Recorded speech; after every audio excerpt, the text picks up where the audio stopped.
Welcome to another episode of the Soothing Semantics podcast. I am your host, Rafi Pinsky. Make sure, of course, to subscribe to the channel, smash the like button, leave your comments. For all of your South Florida real estate needs, get in contact with me. Would love to help you. I just got the Traveling Clat Sweet Zionist print shirt, so make sure to get all your merch on his page. This week we have Eylon Levy, who is the spokesperson for the Israeli government, and it's really an honor having him on the show. It's a long time coming. So if you don't know who he is, you can follow him at Eylon Levy on Instagram. I imagine most of you watching this episode will already know him quite well. He was a powerhouse throughout the last 2 years of the war between Israel and all of its enemies, and he's been doing an amazing job speaking on behalf of the Jewish people. So, Eylon Levy, thank you for having me. Thank you for being here. Thank you for having me. Yeah. Delighted to be here in Miami, and you're actually having a rare, perhaps unique interview in which I'm not wearing a suit. Right. But it's Miami, it's sunshine, so we're dressing down for the occasion. I'm glad, man. I'm glad. It's an honor to have you in my city, just to get a view of all the fancy schmancy things. You experience some of the cool outings. Hopefully I'm going to help you out with more of an itinerary before you go to all of your different travels. So, Eylon, I want to first kind of get into this by a little bit of your backstory prior to the spokesperson career you had, which is a massive, massive thing. It's not to be taken lightly. It's a huge responsibility. And from what I heard through the grapevine, this wasn't something you had planned at all. It was kind of bestowed upon you. It was kind of thrown at you. Give me a little bit of a background of your childhood in England. Meaning how you kind of grew up in England. Maybe what if you experienced any anti-Semitism. That'll be brief. Definitely won't be the focus, but just a quick background. Falling into the role of being a spokesman for Israel was, in some ways, a plan, Right. and in other ways, really a matter of serendipity. But I mean, in the worst possible circumstances. When I moved to Israel at the age of 23, after studying at university, I moved to serve in the army. I knew I wanted to be involved in Israel's public diplomacy, somehow representing the country in English. I never imagined, of course, that it would happen because of the beginning of a barbaric war and that I would get sucked into the role because it just didn't exist at the time. So things sort of worked out how I was planning, but definitely not in the way that I was planning them. I grew up in the UK to Israeli parents. We spoke Hebrew at home. Israel was not someplace abstract thing you argue about or have a relationship with. It was a place we went to visit. We had family there. We spent our summer holidays there. And growing up, Israel was very important to me. And therefore, when Israel found itself at war, 2008, 2009, with Gaza, Second Lebanon War, of course, in 2006, of course, the big war in 2014. Mm-hmm. Those were formative moments for me. I didn't experience anti-Semitism growing up.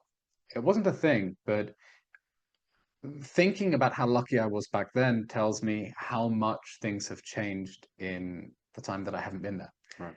Maybe there's correlation, causation, that things have gone crazy because I left. I don't know. Probably. I mean, look, 2013, I did a debate at Oxford against a radical extremist, anti-Zionist, anti-Semitic member of parliament by the name of George Galloway. And the debate was actually about two-state solution. I was in favor. He thought that Israel should dissolve itself into the Palestinian territories and call itself Palestine. He arrived 2 hours late for the debate, gave his angry rant. I got up, started to speak, and at one point he cut me off because I used the word we. Now, I actually meant it in the abstract, general sense. He interrupted me. He said, "You said we, are you Israeli?" And I said, "Yes, I am." He said, "I've been misled. I don't debate with Israelis." He got up, stormed out of the room. Now, what was extraordinary was not his walkout, it was the response. Because the audience booed him. cheered me when I finished my speech, and I was really embraced when it made the media. People were outraged. Mhm. Well, I just can't imagine an event like that happening now, because when I last went to Oxford, I had 8 bodyguards. It's 8 bodyguards. It's crazy. 9, because my mother insisted on sending an extra one I just thought you in were going to case. say your mother was the 9th. And she would have been the 10th if she could have. Yeah. I had 8 bodyguards because, and it's a good thing I did, because when the radical students found out I was coming, they shut down the entrance of the college with the kafirs and flags, and they were chanting, "From Oxford to Gaza, long live the Intifada." What is Intifada? It's a call for suicide bombings in Oxford. It's a call for targeted political violence against Jews. You want to take any chance letting any of those crazy people near me? Absolutely not. Mhm. So I had huge security presence to go to my old college, place where I used to walk freely for 3 years. The same Oxford union that the same Oxford where the union, the debating society, voted last week that Iran is a bigger threat to regional security than Israel. Can you believe that? The same Oxford where students are now telling me Did you mean Israel's a bigger threat than Iran? Israel is a bigger threat than Iran. Sorry, did I say the other way around? Yeah, yeah. They voted, that would have been sensible. Yeah, that's why I was confused. Yeah. They voted that Israel is a bigger threat to regional stability than Iran. It's a place where the students now tell me you can either be pro-Israel or you can have friends. Because if you're pro-Israel, no one will want to talk to you at all. And I think back to, I'm going on a bit of a tangent, but you asked me about whether I experienced anti-Semitism growing up. I didn't. But I can't imagine being able to be so openly Israeli and pro-Israel Mhm. on the same campus now. It hasn't been that long. It's what, 12 years since I graduated, but the political atmosphere has been poisoned beyond recognition. Why do you think that is? I mean, so many things come to my mind, but to make it short and sweet, Why is it? why is there such a drastic change?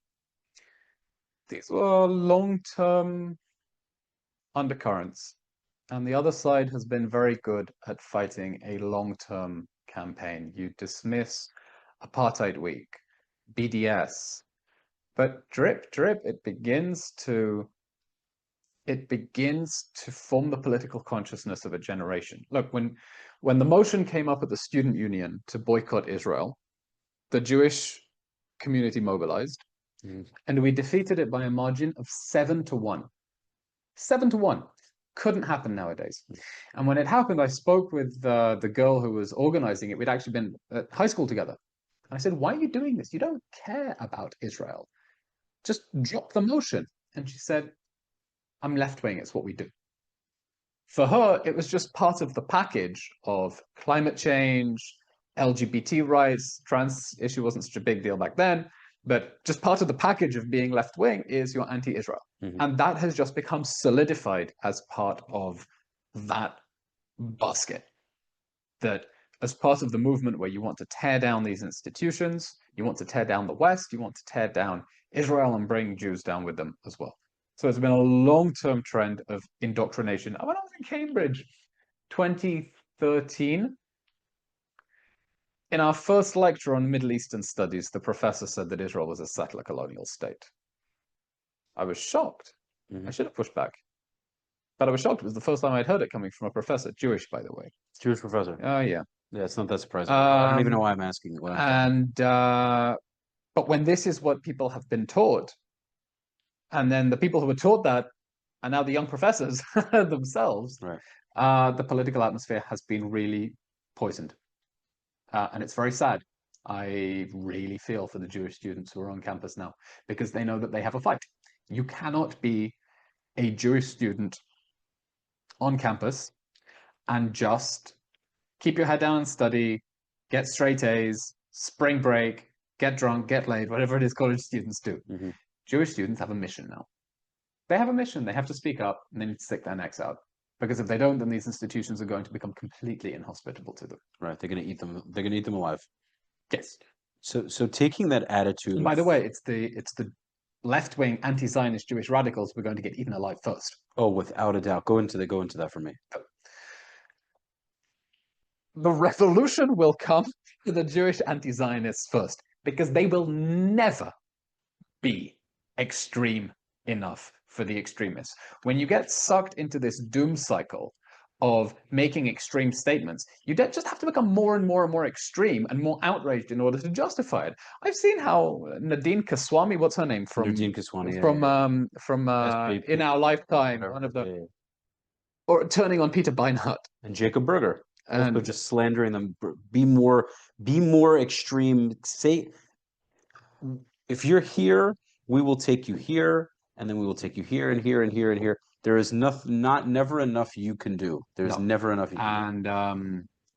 And they think that they're saving their own skins. They think that they're proving that they passed some purity test, but they will never be radical or extremist enough. And they will be seen as traitors within the midst, not of the Jewish community, because, you know, if anything happens to them, Israel will begrudgingly open its arms and take them in. They're seen as traitors in the midst within the Red-Green Alliance. By the way, that really aggravates me, by the way. Really, because I know that if America, for instance, became terribly unsafe, you know who this Peter Beinart. Yep, he'll come running. I didn't mean it. You don't understand. You know, I hope he doesn't. Rafi, I hope he doesn't. You know why? Because anti-Zionism is a luxury belief. Yes, it is. It is a luxury privilege belief that only the Jews who have experienced the unprecedented safety and prosperity of America, only the Jews who have experienced the unprecedented prosperity and security of America in an 80-year window in history, who think that they've somehow defied the laws of history, who think that that has somehow been representative of Jewish life around the world, who think that that's an option that was available to other Jews around the world. Only those can allow themselves to say, not only do I not need Israel, I can allow myself to turn my back on it and throw them under a bus. And it's not about criticism. Criticize all you like. We're going to have elections coming up next year and we're going to be at each other's throats. It's about whether you see Jewish peoplehood as something you care about, whether you think you have mutual responsibility for these people, or whether you think that Jewish peoplehood in particularity is just a hindrance for your integration within left-wing circles that are becoming increasingly hostile. But they had an out. They had an opportunity. They had an opportunity after October 7th, and you began to see the cognitive dissonance working with them. October 7th happened, and suddenly they realize all the radical causes and even not the radical causes, but general progressive causes that they'd supported their entire lives were celebrating or condoning or at best silent about October 7th. And there was a moment of cognitive dissonance where they could have chosen to go one way or the other. And some people have realized, wow, these people are not our friends, and they've really doubled down on their Jewish identity and commitment to Israel. And there's a minority of people who've actually doubled down on that radical ideology, you know, rabbis from Mamdani,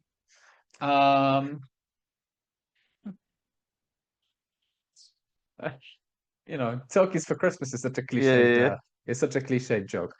Latkes for Hanukkah. That's a good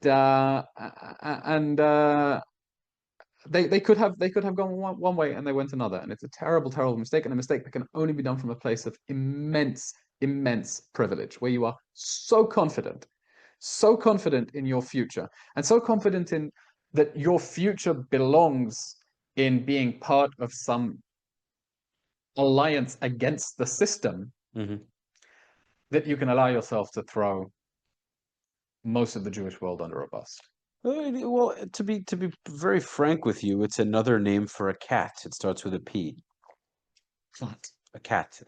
A cat, you know, the animal. A cat, a panther. A panther. A panther, yes. Beginning with a P? Yeah, a panther. A pussy. Oh. I thought you were being facetious. No, my mind went to panther. Oh, I thought your British humor was just yeah. Or am I not playing 5D chess right now? You were being sarcastic, or you actually? Oh no, panther came to mind. Okay. That is a cat that starts with a P. It was that or puma. This is why you went to Oxford and I didn't. Okay. I couldn't go back though. You couldn't go back. No, you probably couldn't. By the way, Oxford was not as bad as Calgary. I have no idea what Calgary is. Calgary is, you know, Canada. You know, middle of nowhere, Canada? Alberta. Calgary. Yeah, okay? yeah, yeah. I got Allahu Akbar off the campus of the University of Calgary. The Muslim students realized I was coming to speak. I was touring with Stand With Us. They covered the college in posters calling me a terrorist, Mhm. which I thought meant they liked me. Apparently not. And they were banging on the doors chanting, Takbir, Allahu Akbar, Takbir, Allahu Akbar. That's not criticism of Israel. That's a jihadi war cry. Yeah. At some point, the security said, you should have come with me to protect me. At some point, the security said, you have to leave. We can't protect you anymore. It's insane. So I have to go outside with my refrigerator of a bodyguard, hide by the trash cans, till they bring a getaway car to whisk me off the University of Nowheresville, Canada. This is what we're dealing with. I'm certain. All of this right now is about leaning in and not pulling away, being very, very serious about your Jewish identity. It's so, so important. BB was talking about how he got, the guy's got tremendous pressure from all directions. The right's giving him pressure. The parents of the hostages are giving him pressure. Clearly, anyone anti-Israel and or anti-Jewish is giving him pressure. He had fundamental decisions to make. So many people were trying to pull him out of the war, get the hostages back, end the war. Now, he, despite all that, was able to continue to do a lot of the things he needed to do. That leads me to the next idea is, this war, it's not over. We know it isn't. But there's this weird stalemate happening, this ceasefire, which Hamas hasn't been upholding. And I'm sure you're excited to get into that. What does Israel need to do now to not undo all of the productive action that we did have?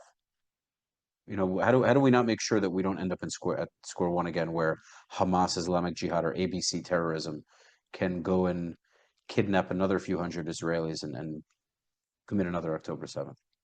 Look, for 2 years I was warning, if this is not the last Gaza war, there will be a next Gaza war. No doubt. Okay? And if there's a next Gaza war, it will be worse. Why will it be worse? Because Hamas will feel vindicated by its human sacrifice strategy. It will feel vindicated by its decision to start the war by taking hostages. It will say that its strategy of fighting from a New York subway's worth of military tunnels underneath schools and mosques and hospitals worked. It delivered international recognition of Palestinian statehood. It tripled its support among Palestinians in the West Bank. It trashed Israel's global reputation and turned elite American institutions against Israel. If there is a next war, it will be worse because Hamas will feel vindicated in the decisions that made this such a horrible war to begin with. So how do we make sure this is the last Gaza war? Well, Israel tried to do that for 2 years by using the military option to dismantle Hamas. It was constrained. It was constrained by the presence of hostages, and that's exactly why Hamas took hostages, in order to shield its terrorist army. It was constrained by our morality. It wanted to just... Because, look, Israel could have easily... The number of graphics you see on social media, Israel dropped 4 gazillion times Hiroshimas on Gaza. Okay, well, wouldn't you expect 4 gazillion times the number of deaths in Hiroshima? Right. Maybe the fact that it's one death for every 2 tons of explosives tells you they were deliberately trying to miss, because they're aiming specifically for terrorist targets and deliberately trying not to hit civilians. Okay, so we were constrained by, and I don't mean that in a bad way, because we have to fight. The rules of international law force you to fight with one hand behind your back, and I think that's a good thing. Okay, because war is barbaric. You want it to be less barbaric. But yes, Hamas's human shield strategy, human sacrifice strategy, constrained Israel, and international pressure as well to try to end this. And that international pressure, by the way, started immediately. Immediately. Oh, yes. Do you know when Ireland called for a ceasefire? Before October 7th? After October 7th. When did it first call for a ceasefire? When the hostages were taken? I have no idea. About 3 o'clock in the afternoon. Ireland called for a cessation of hostilities when that would have meant leaving Hamas in control of the Kibbutz. Yeah, okay. yeah, So the international pressure started immediately. Now, that military campaign, the military pressure brought the hostages back, combined with diplomatic pressure. It massively degraded Hamas's terrorist army, because this was a full terrorist army with brigades and battalions and everything, and it was reduced to an urban guerrilla force. But Hamas is still there. It's still in control of half of Gaza. Gaza is now divided between Hamas Gaza and Free Gaza, IDF Gaza, Green Gaza, call it whatever you want. By the way, I think we all need to start using the phrase Hamas Gaza to refer to the section of Gaza that is under Hamas control. Nazi Germany, Stalinist Russia, Imperial Japan, you name authoritarian regimes. The countries controlled by authoritarian regimes, the territories after the regime itself, Hamas Gaza. Hamas still controls half of Gaza. And now the international community wants to give diplomacy a chance. President Trump has put out a 20-point plan for peace. Right now, as we're recording this, the Security Council at the United Nations is debating an American resolution to put that into practice. And President Trump would like to see an international stabilization force that will ensure Hamas's disarmament. Yeah, with Turkey involved in that. Okay, so there are major questions now. What is its mandate going to be? Is this going to be a UNIFIL type body, which is going to be an absolute joke, which will do nothing, allow Hamas to rebuild right under its nose? Not an option. Or is Trump going to assemble an army of mercenaries whose job is to finish the job that Israel didn't do? Okay, like to put it bluntly, are they there to watch, or are they there to fight Israel's war for it? And it's not just Israel's war. This should be the whole world's fight, because Hamas perpetrated crimes against humanity, not just crimes against they're not Israel. going to. The world's not going to see it that way. Okay, well, I don't. I'm skeptical. I'm skeptical that any country is going to volunteer troops and sacrifice men in order to disarm Hamas, to keep Be'eri and Kfar Aza safe, to stop rockets falling on Sderot, and to free the people of Gaza from Hamas rule. If they want to send the troops and go house to house taking away Hamas's guns, amazing, great. We don't need them for that, though. We should be doing that. Well, at the moment, Israel has agreed to a ceasefire in exchange for an international mechanism being set up to do that. Now, you may be skeptical. I think this is the genius of the Trump plan, because previously, Hamas was holding on to hostages as insurance for a full Israeli withdrawal. Now, Israel holds on to half of Gaza as insurance for Hamas's full disarmament. Hamas doesn't want to disarm? No worries.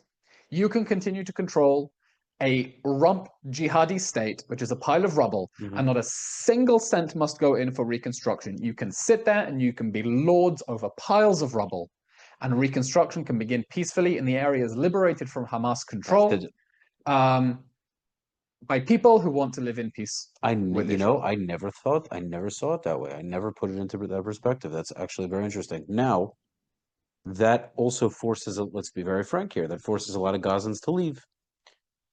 And I think that's kind of inevitable anyway. I'm a right-wing guy. I'm not going to sugarcoat that. I think most Gazans still support Hamas. To remove a rhetoric that I disagree with because it's politically correct and it's nonsensical. And I had Einat Wolf on my show, and I'm sure you know who she is. My spiritual godmother. Yes, you said luxury beliefs, and that's when I thought of her immediately. Incredibly brilliant woman. She just has an amazing way to see through the bullshit and to call it out. I have quoted her many times since I had her on a few months ago. You read her book, The War of Return? I'm going to read it. It's my translation. Oh, really? Yeah. Oh, okay. Einat, love you. We love you. Mwah, Malka. Amazing. She said, put it very frankly, this is a matter of Palestinianism. We try to put all the onus on Hamas, and we don't get to the root of the issue. You know that, and I know that. And I think if Gazans are willing to leave, say love you. If they want to stay here, they have three options. They can, I had a guest on my show. Her name is Talia. The episode's coming out tomorrow. And I always knew these three options because they're common sense. They're the only options that exist. But she put it well. I'm sure it wasn't necessarily her idea, but she put it in terms like this. They can live in peace, they can leave in peace, and they can rest in peace. And the reality is if the Gazans want to stay in Gaza and live next to us, and we don't annex Gaza, which I think is a mistake, I think we should, even if we keep some there. I disagree firmly. But let me just finish this point. If we don't annex there needs to be a very clear stated, it needs to be very clear that there cannot be another opportunity to do this again.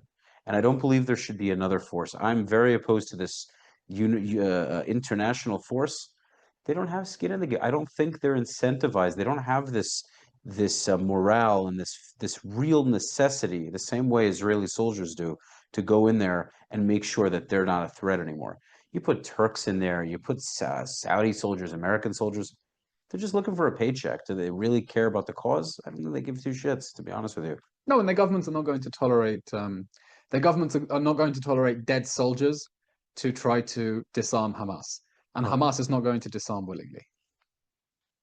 So why are you opposed to annexation or sovereignty, as I like to call it, of Gaza? Because I have absolutely no desire to rule over or absorb another 2 million Palestinians into Israel. Well, I wouldn't say citizenship. I'd say residency. We're like, they're not voting.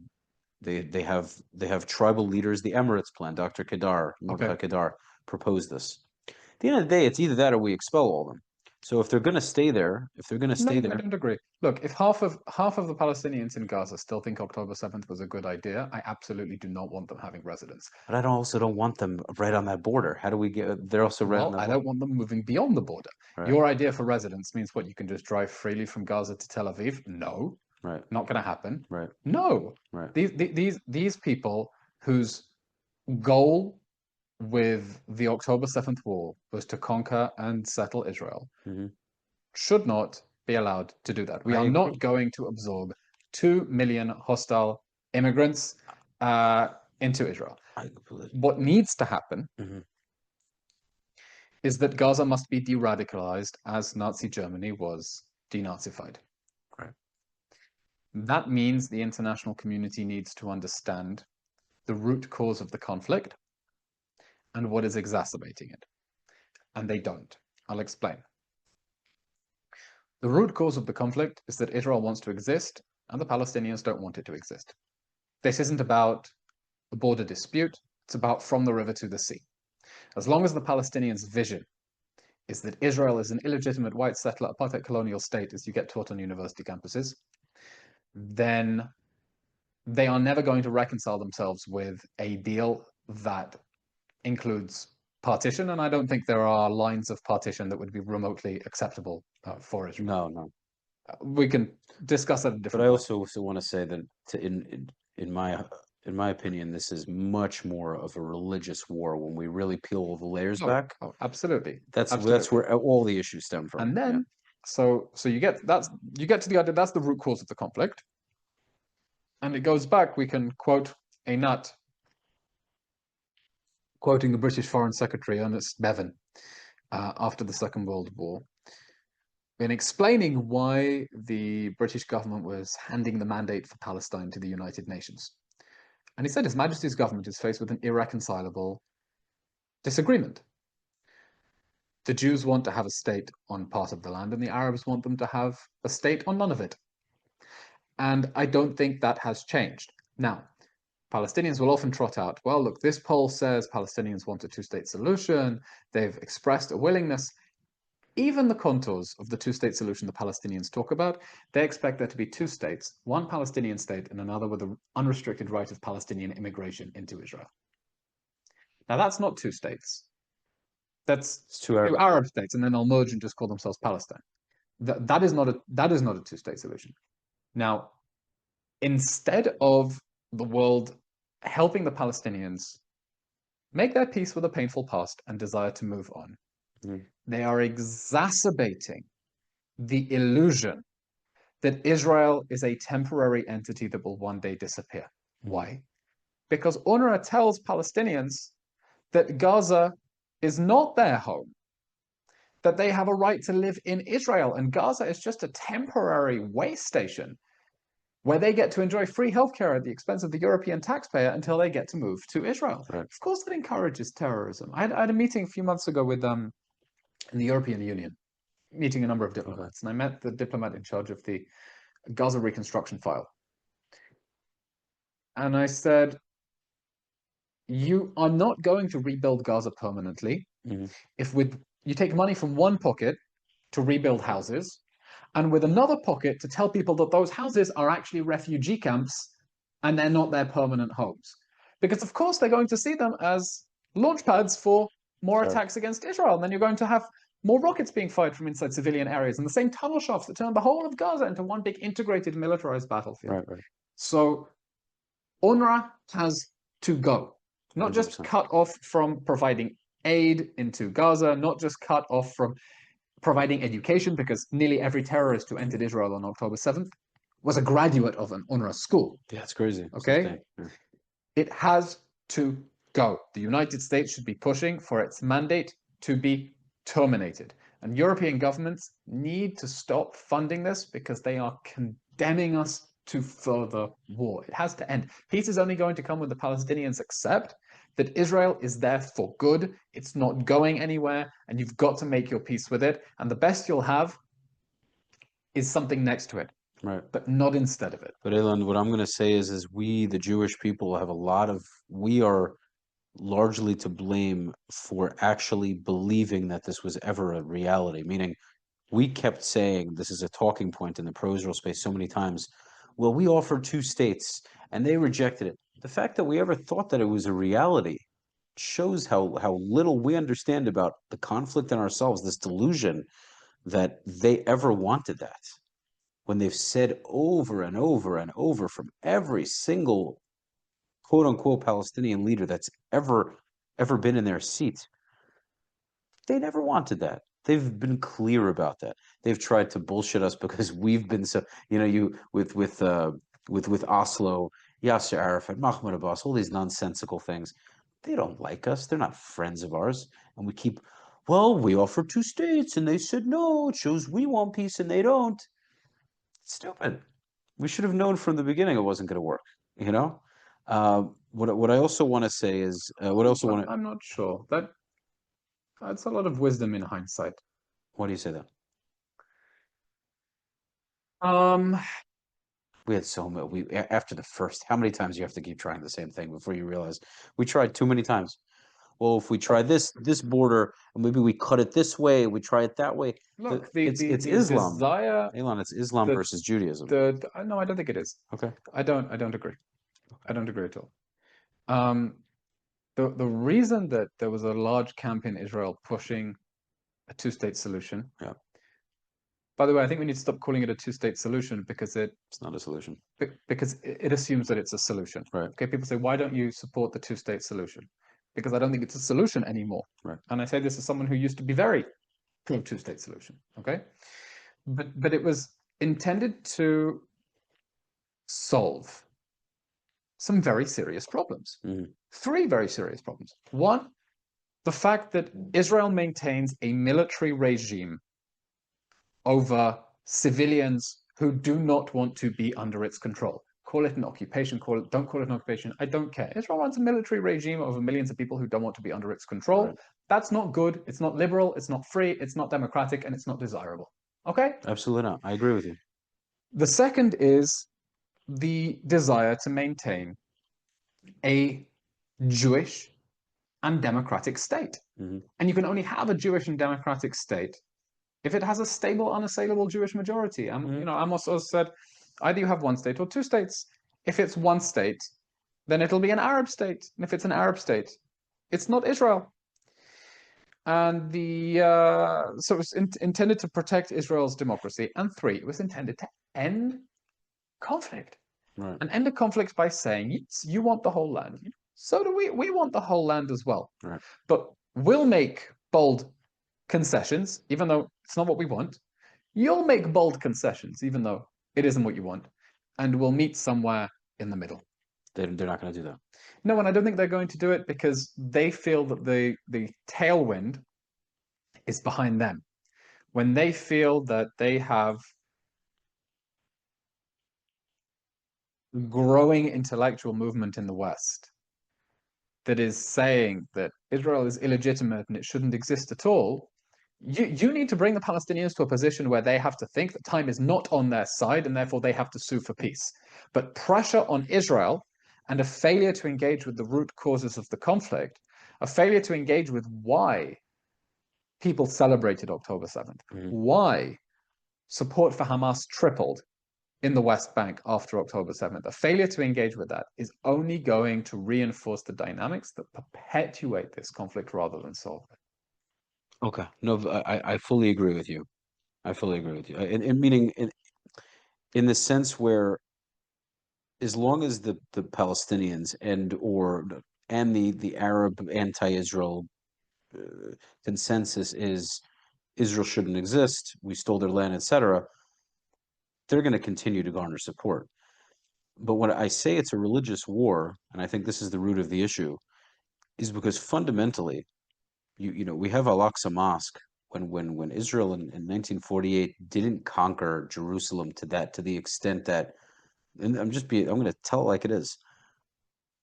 The fact that Al-Aqsa Mosque, the mosque still stands on top of where our temple was, that very symbolically gives much of the Islamic world the belief that they are here to replace us.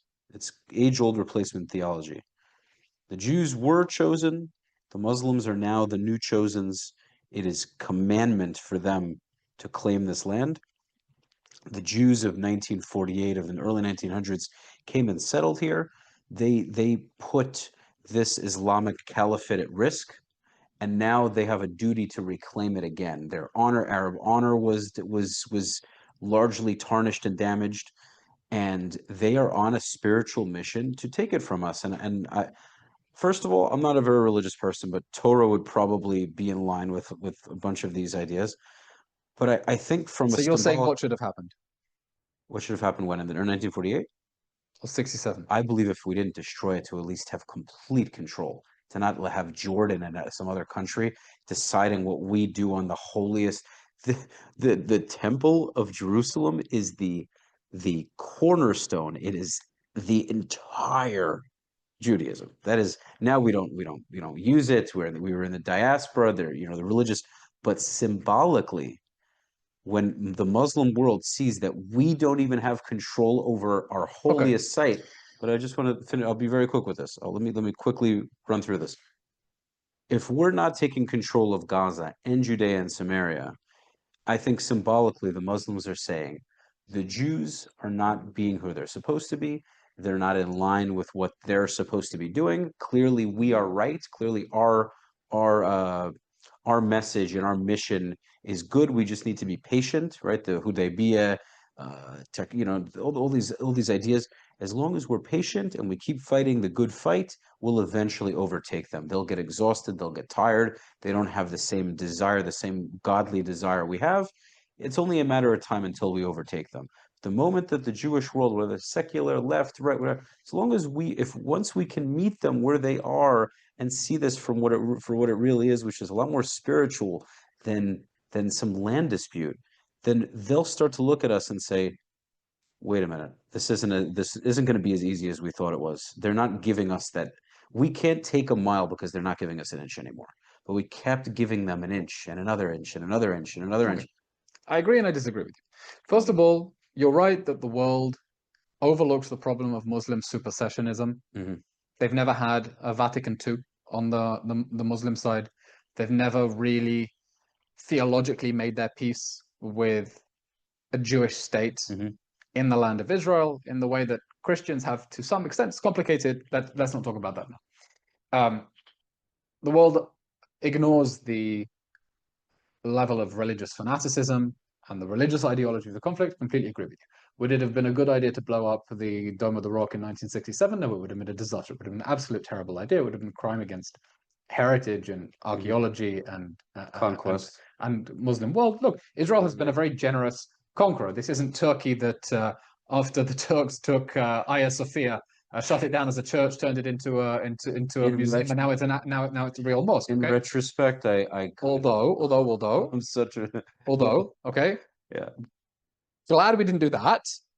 But in 1967, the decision to hand over the Temple Mount to the Waqf, to the Jordanian authorities, was truly an insane level of magnanimity.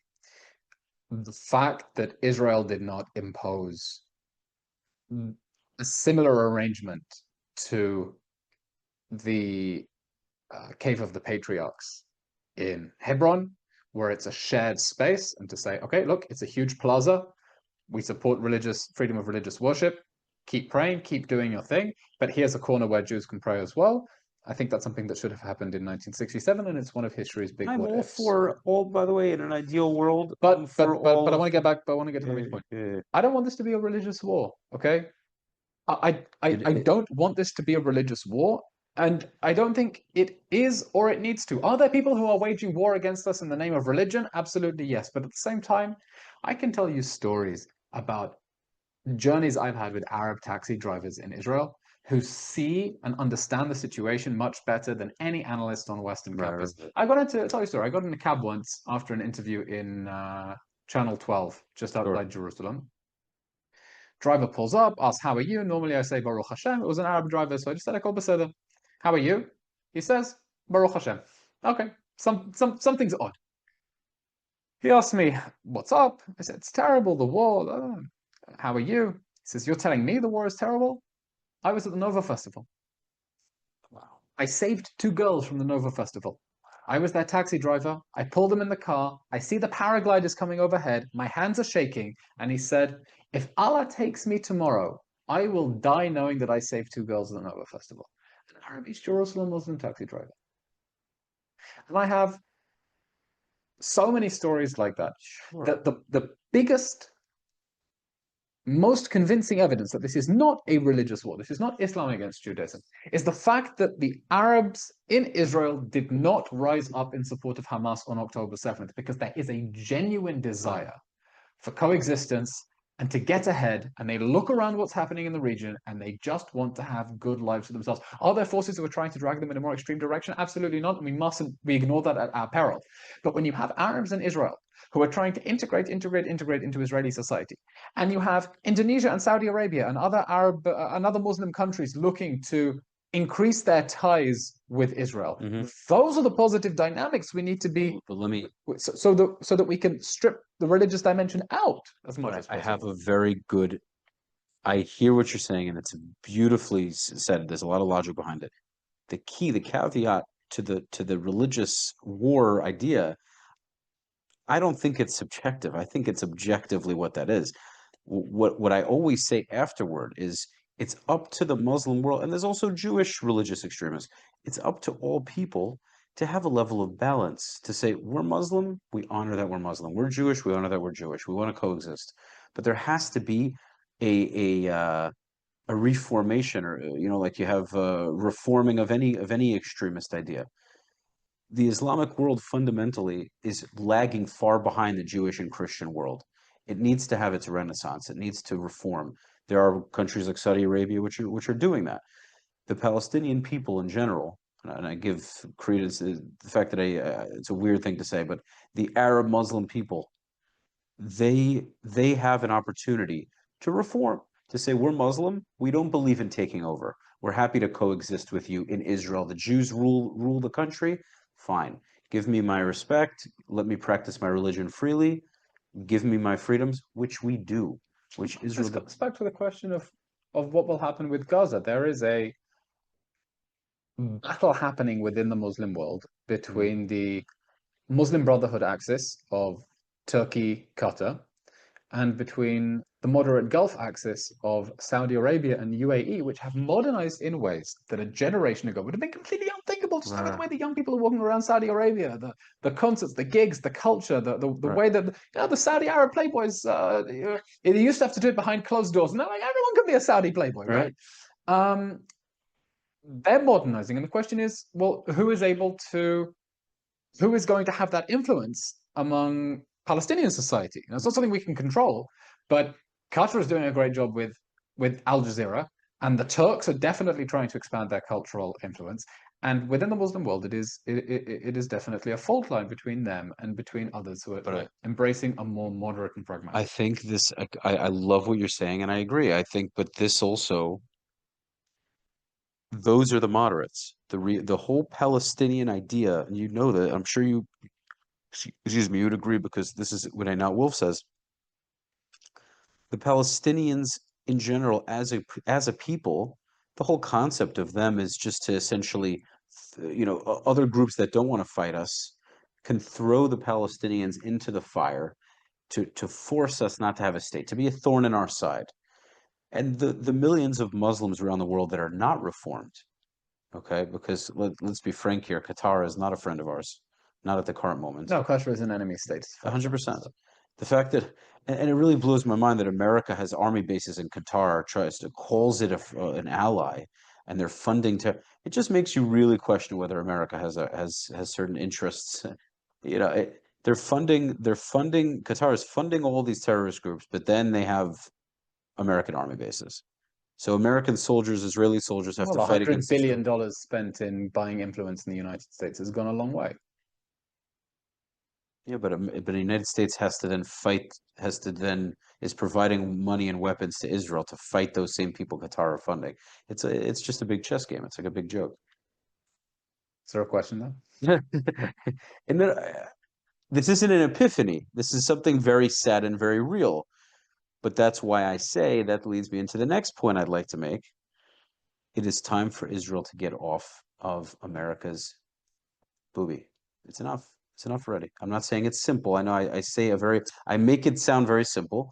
I think over the course of the next 10 years, the next 15 years, however long that needs to take, Israel needs to become as military independent as possible. Bibi just spoke about this. Because when we need to make key decisions, such as what I believe is sovereignty over Judea and Samaria, I'm still of the belief we should take over everything. We shouldn't be afraid of these people. If they want to fight with us, expel them, deal with them.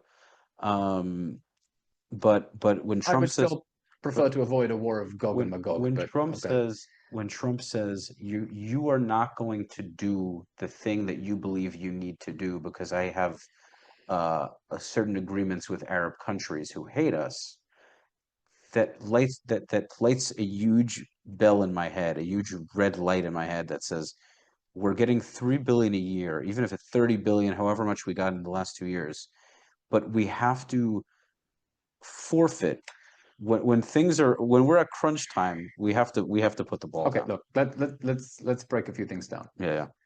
First of all, Israel understands that the solid bipartisan support it used to enjoy from the United States, those days are over. Okay? When you have most Democratic senators voting to ban offensive weapon sales to Israel, and a growing isolationist Tucker Carlson wing of the Republican Party, not American firsters, America onlyers, this is not a sustainable long-term strategy. No. And therefore, I hope the Axios report is correct when it says that Israel is looking for a 20-year MOU for the military aid instead of a 10-year one, that those 20 years will focus more on joint R&D. Yes. That Netanyahu really means it when he says that the Israeli arms industry needs to be as self-independent as possible. But there are two separate questions when we talk about military aid. Okay. By the way, when we say military aid, it's military aid to the American economy, okay? It's not that America isn't giving Israel $4 billion in cash, it's giving $4 billion to American manufacturers, and then Israel gets to keep the planes and the guns. We know this, but nobody cares, meaning the American people. But from an Israeli perspective, there are two questions. One, where does Israel get its weapons from? And two, who's paying for it? And those are two very different questions. Because you can say that Israel will cut the $4 billion, Israel's defense budget, Israel's national budget will increase by another 2-3%, will foot the bill in just the way that Netanyahu stopped the financial aid from the United States before, okay? But you still need to buy the weapons, okay? You haven't cut off the dependency from the actual suppliers, and you haven't cut off your dependency from weapons where the administration needs to sign off, yes, we'll sell them this plane or not. No doubt. And then there's the question, okay, well, how much are you going to manufacture yourself? Now, we can manufacture shells, we can manufacture mortars. Not just that, we're on the cutting edge of drone technology, anti-drone technology, shooting down missile technology. But Israel's going to manufacture its own fighter jets and submarines. They wanted to. Well, Israel wanted to at one stage, and the United States shut it down. But there are questions of, ultimately, economies of scale, okay? Can such a small country support. Sorry, I just What? when you said the plane thing, I was just like, thank you. I just had like a Can such a small country support a significant industrial base that will enable you to manufacture enough that it makes economic sense? Now, there's a point at which you say, well, we don't have economies of scale. It's more expensive than buying, but at least it gets us autonomy. But it's so much more expensive when you're doing a small industry. And how big can the industry be when you don't have your own natural resources and you need to import all the steel and energy and whatever? That's true. It's true. So the Israeli arms industry is never going to be fully independent. We're still going to be plugged into the world. There's the question of, but this is important because it gets overlooked in the question about military aid. Where we buy it from and who's paying for it are two very different questions. And if you stop the military aid, it doesn't solve the problem that a President AOC can tomorrow decide to stop sending weapons to Israel. But what I'm going to say is, I know it can't happen tomorrow, but where Israel may lack in, maybe they lack space. I don't believe they lack space to build, to manufacture, to build warehouses and things like that. Start little by little, but they can trade with the United States. If they're exporting, if Israel is making fighter jets, if they're making multi-million-dollar things, if they're making submarines, all these other things, you don't think Israel's going to do a good job building those things? They will knock it out of the park. Look, I'll say and two things. they'll Israel in the sell. past, okay? And the United States didn't want the competition with its Exactly, own. but that's what the reality thing we're not realizing. So many Jews are like, "Oh, we need America." It's like, no, America doesn't want us to become too powerful in the region because then it doesn't have the ability to assert its dominance. Rafi, here's what people overlook. This is the- But here's what people overlook. yeah. The military aid that the United States sends to Israel Hmm. is not just a subsidy for the local American industry. Hmm. It's an investment in America's own defense. No doubt. Because Israel is then doing the real world battle testing with these weapons. Israel got F-35 jets from America and then did things with it in Iran that they weren't meant to do. The Israelis are world champions at sellotaping extra gizmos on the wings. Okay? What America has saved in decades of R&D and testing because of seeing how these jets worked in the battlefield will strengthen America's defense. But the problem is no matter what I agree with this. America's going to do what's in their best interest, and we are battle testing their weapons, no question. I think in the long run, especially seeing where things are going with this Fuentes characters, Candace Owens, they're not to be taken lightly. They have millions and millions and millions of followers, and I think they're going to keep growing. And I think... Am I allowed to swear on this podcast? Oh, yeah. Fuck, shit, whatever you want. They're fucking nuts. Yeah. They might be nuts, but if we're going to just try to sweep it under the rug and make believe it's not a problem, I think we're deluding ourselves. Oh, but that's American jury's role to play. American jury's role is to bring America back to sanity and to point out the extremists on both sides. That's what we identify the patterns of why they're mirror images of each other and make good ordinary Americans who just want to get on with their lives understand what these lunatic fringes are doing. They need to understand that when Fuentes says Israel is behind, the Jews are behind the porn industry, and when Mamdani says when the boot of the NYPD is on your neck, the IDF laced it, they're both engaging in the same conspiratorial patterns that say the Jews are the root of all It doesn't help that there's a supposed rabbi running Pornhub. What the fuck, man? What the fuck? There's see the whole one thing I'm gonna mention though, because to me it has to be said. We do have a degenerate woke left in on the Jewish side, pushing, and I'm going to be very frank with this. I really don't care. The woke, trans, nonsensical, anti-nuclear family, anti-conservative values. And when I say conservative values, I don't mean politically. I'm strictly talking about father and son, wife and husband, kids, normal family, healthy environment. But they're pushing porn and other things. It's not just Jews, but do we have a strong hand to play in it? Absolutely. I'm not getting into American No. What I'm going to say is this is not. I'm not going to sit here and get deep into this.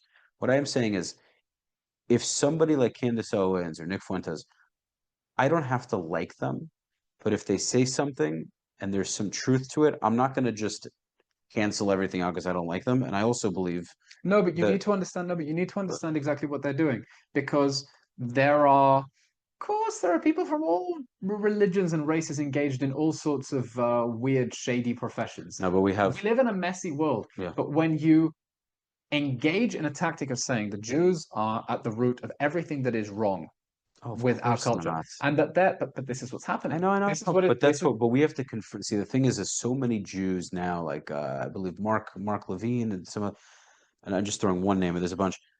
They have good intentions for defending Israel, being pro-America, but you can't cancel these voices. It doesn't work. You try to cancel them, they find another platform. Other people, when you cancel a voice, what happens? People go, huh, they're canceling them. There must be truth. Let me lean in more. When you're willing to confront it, you humanize them. You consider if you have a good point to make, if I feel I can actually go up against this guy, then why the hell wouldn't I? If we're all saying, oh, You let's just silence cannot them. Yeah. legitimize open supporters of Hitler. When you've gone that far, Yeah. there is a deep cultural rot that needs to be confronted, not as something to be engaged with in dialogue. I understand cancel culture, bad. You don't want to cancel.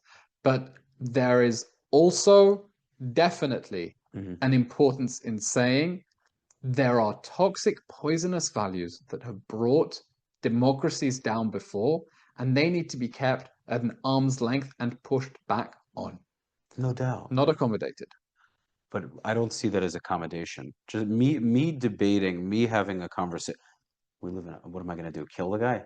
Like if I can't do that, what I can do is I can sit face to face with him and not say, it's so nice to meet you. Let's have steak.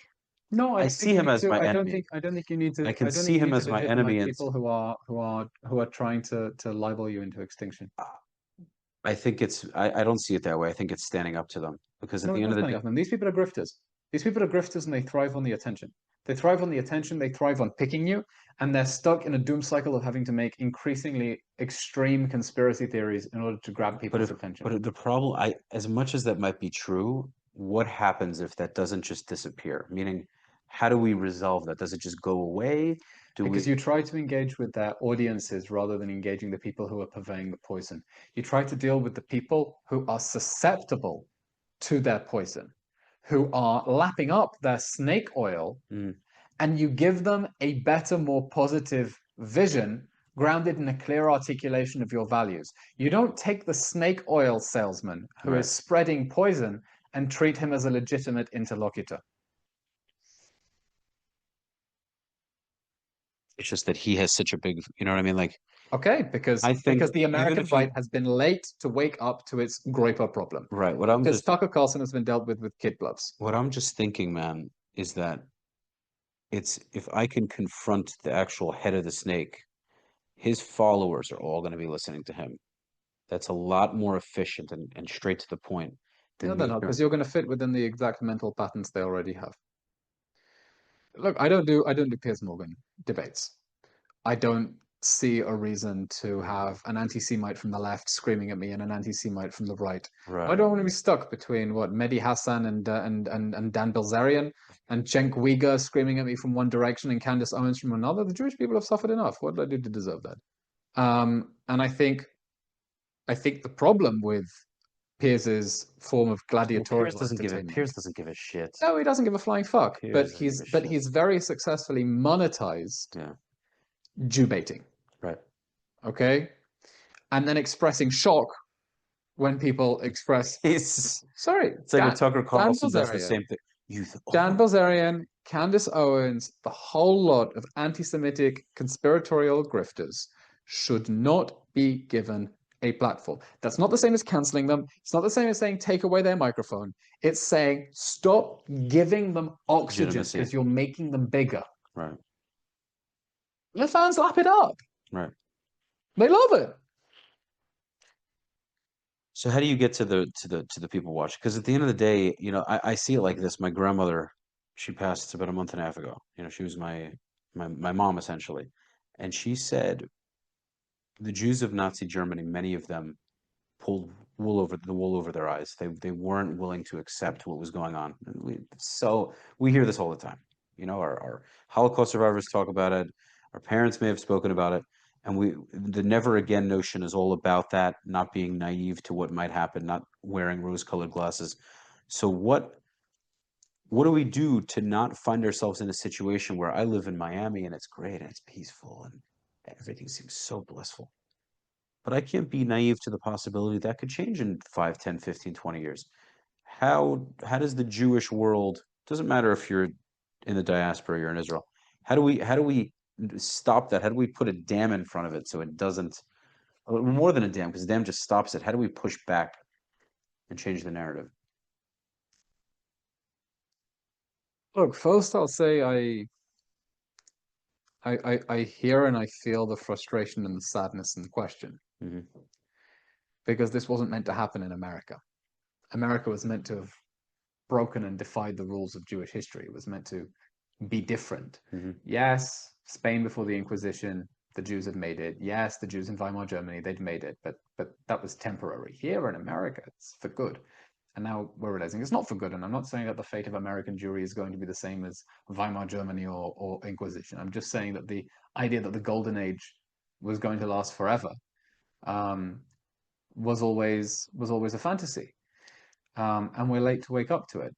It's so weird. Eylon, just real quick, we're experiencing, like someone said that I met, we're experiencing a digital Holocaust. And it's so Why on earth would you say that? because of so many digital in the sense where everybody's railing on the Jews, like on social Oh media. yeah, digital, but it's not a Holocaust. You can't compare it to the Holocaust. Of course not. But in the sense where digitally in the media world, It's a digital lynch mob. It's a digital pogrom, you can call it. Don't call it a digital Holocaust. But yes, it's a pylon. right? It's a pylon. And it's incessant. And it's all encompassing. And it's coming from both the left, Hmm. the far left, and the far right, who increasingly agree that the Jews, sorry, the Zionists are are the root cause of everything that is wrong with their miserable lives.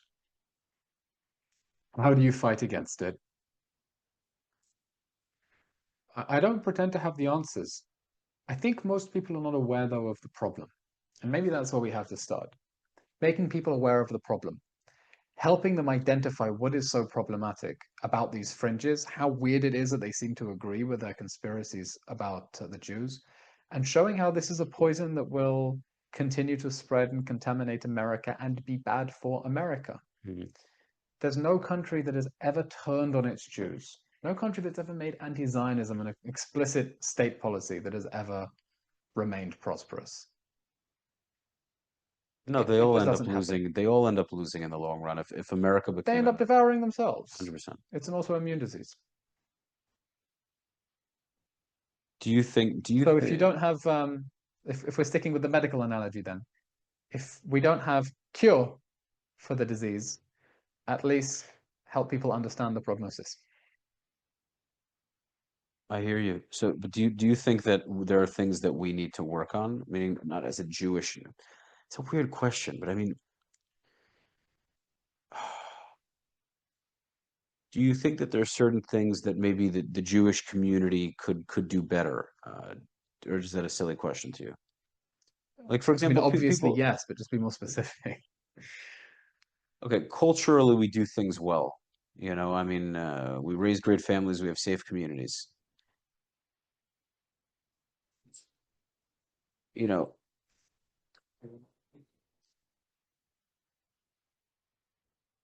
take, for example, the African American community. There's a lot of critiques.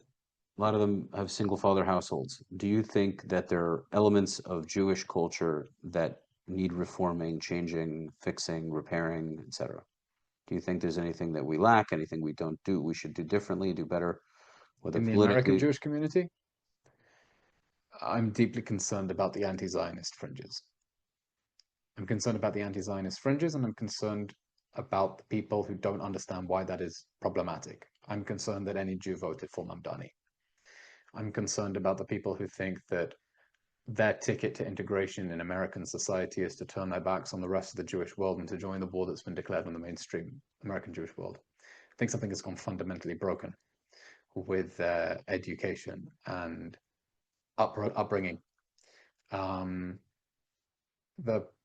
Peter Beinarts and Abby Steins, etc., are doing Rabbis from Abdani. Right, exactly. Tremendous damage. And as I said, the revolution will devour them first, but hopefully we can save them before that happens. No.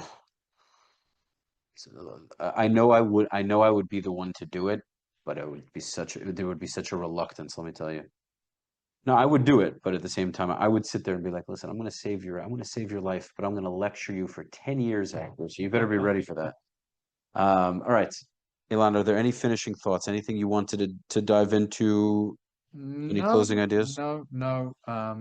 All I can say is delighted to be here in Miami, and if anyone is watching from New York, then you should make the move because it's great down here. To get in contact with me. Thank you for doing it. Eylon, thank you for making me add, man. I appreciate it. Ladies and gentlemen, I thank you for making it to the end of another episode of Soothing Semantics. It has been a pleasure, and I have none other than Eylon Levy on my show. Really, really incredible that's what happens when you do something you love, man. It's great. You're sitting here right now. I've seen your face on TV, on YouTube so many times, and now you're sitting right in front of me. It's amazing. Guys, thank you again. Make sure to subscribe. Hit the subscribe button, hit the like button, leave your comments. I'm looking forward to your feedback. You can follow Eylon at EYLON on social media. EYLONALEVY. Say that again. EYLON. EYLON. LEVY. Okay. Guys, there you have it. Make sure to follow me at Rafi the Realtor, and I will hopefully see you on the next episode. Peace.